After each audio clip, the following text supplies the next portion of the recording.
A new report by Beacon Intel shows that insecurity in Nigeria is on the rise, despite efforts by government to address the challenges. Well, the security consulting firm says that in January alone, 412 incidents were reported, resulting in 605 abductions and 1,202 fatalities. Well, these incidents affected 163 local government areas in 36 states. The figures account for 70% rise when compared with January last year. Well, the major security trends observed include ritual murders, a rise in violence associated with political events and politicians ahead of the contentious ruling party's national convention and off-cycle elections in Ekiti and Osun states, as well as the crackdown on illegal refining of petroleum products. Well, a breakdown of these security incidents shows 52% occurred in the northeast, 70% in the northwest, 14 in the north-central, 7 each in southwest and southeast, while south-south recorded 5%.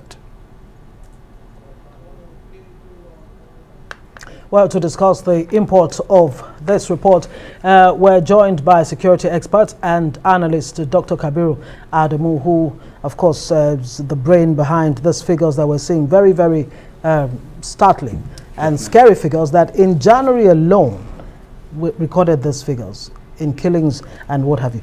Help us understand what this says about where we are in Nigeria presently.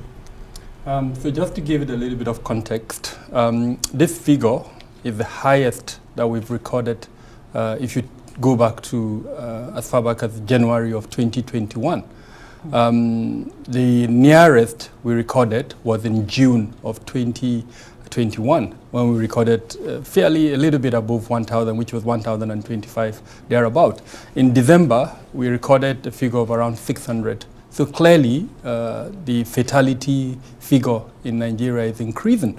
Now, we did indicate in our analysis for December that for the security forces action that the government is implementing to be sustainable, certain actions would need to be taken, and one of those actions would have to be an increase in coordination between the federal government and the state government.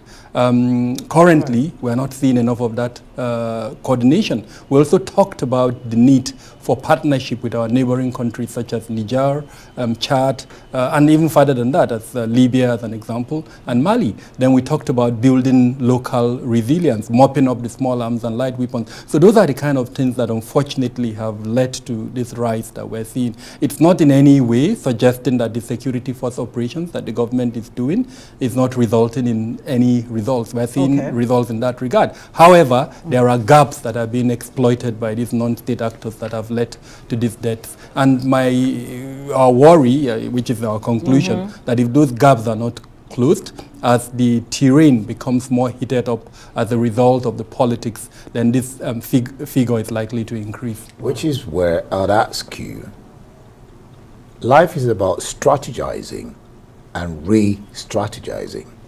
So what should government, how should they be re-strategizing to block those gaps you talked about and to reduce these figures? Because 70% January, just 365 days is mind-boggling.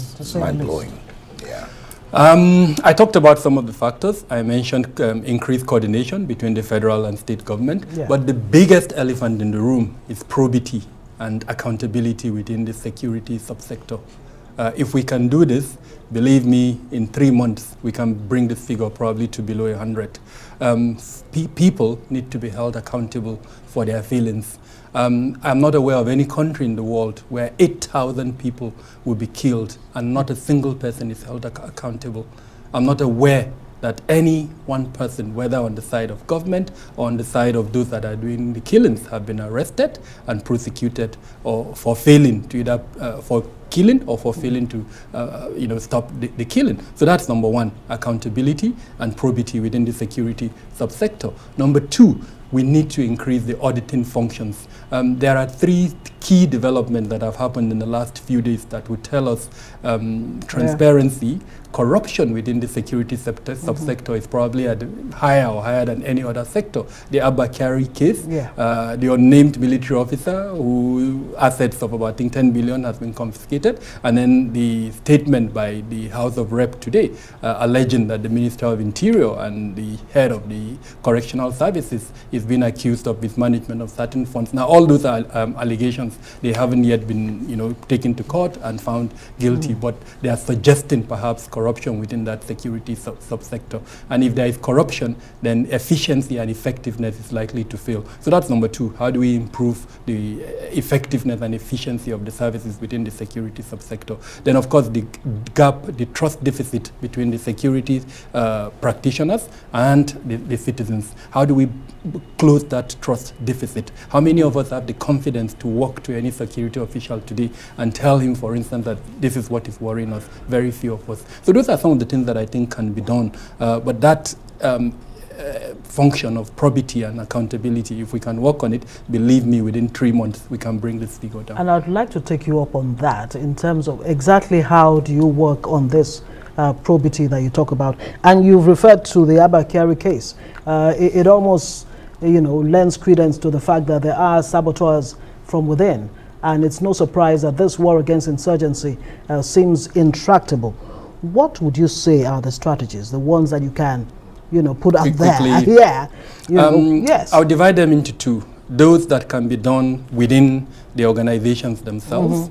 So the top management of 27 ministries, departments, and agencies that manage our security need to introduce functions to manage this issue, probity and accountability. So as number 1, introduce key performance indicators that would show clearly where an officer is meeting his responsibilities. Where he's not meeting that responsibility, then of course either he's sanctioned for whatever reason, or if he needs additional training to improve his capacity, then they do it. Now, where that doesn't happen, the Constitution makes provision for the appointment of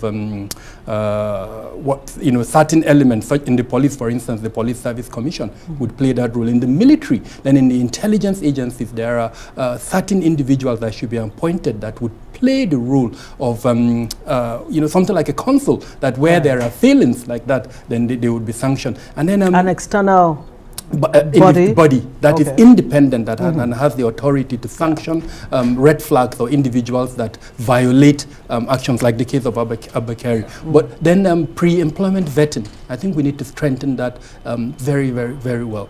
Before you employ anyone within the security subsector, let him be properly vetted, and then where he found wanting, of course, he shouldn't be employed. Then even after the employment, certain key functions within the security subsector, there need to be constant vetting. In some countries, they do it after 6 months, and others do it after 2 years. Now, during that vetting process, red flags will be observed. I mean, if, as an example, you are being paid 100,000 naira or 200,000, and you're driving mansion. A Bentley, as an example, or in the case of what we saw in those videos, a Jeep, that's a red flag. Or your wife or your spouse, as it were, travels to Dubai, or those are red flags that will now be investigated to see or something. And we're not really bothering about those things. Nobody seems to be caring so much about how this wealth is garnered.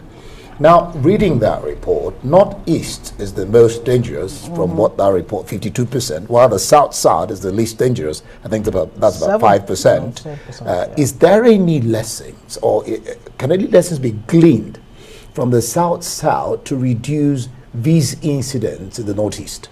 So those are the incidents themselves, but when you look at the fatality figures, you would find out that the Northwest has a higher fatality figure. Yeah. So even though there are lower incidents, but the pattern of attack, which is raids by gunmen who go to villages and then kill mercilessly, it's much higher in the Northwest. So there are lots of lessons. As a risk, because that's what I do, an enterprise security risk management function, I would look at the what, the when, the where, and the how. Those are the imperatives that I'm hoping the Nigerian security sector, all those 27 ministries and departments, I'm hoping they would have a dashboard like what I have in my consultancy, where they can look at the 36 states of the Federation, the 774 local governments, and see the threat pattern in those locations. So as an example, in response to your question, what are the threat factors in the South-South? Mainly it's the economic sabotage, militants, oil bunkering, things like that, and then kidnapping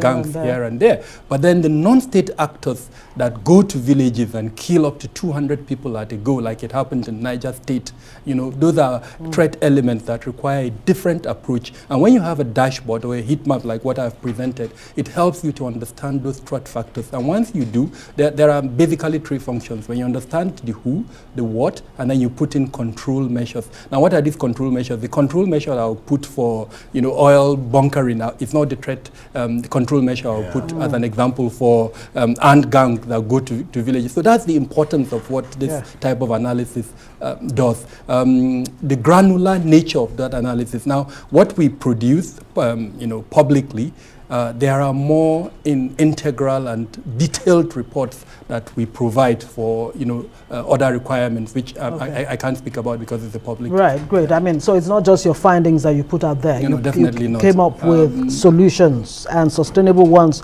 hopefully very quickly.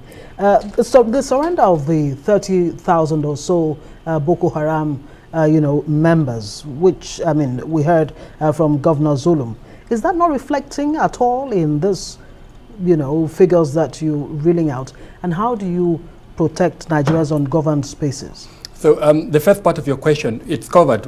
If you look at the section on the Northeast, we talked about the peace-building measures by the Borno State government, and we commended the Borno State government for those peace-building measures. However, those figures need to be interrogated.